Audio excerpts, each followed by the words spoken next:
A question that I get asked all the time is how much space should I have around a freestanding bath? Well, as a general guide, I like to have 100 to 150 mil on either end of the bath, about 10 to 15 centimeters as a minimum, because you don't want the freestanding bath to look like it's choked or too closed in. Now, in this particular project, I wanted to include a bath, but size was an issue.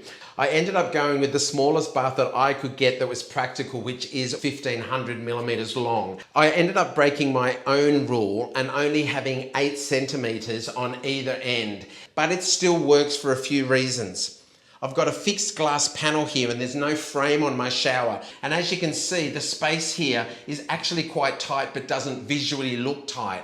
The other thing to consider is the model of bath that you choose. This beautiful bath has a nice rounded edge, so it's allowing space for your eye to see more floor. And I've also got a very thin profile on the edge.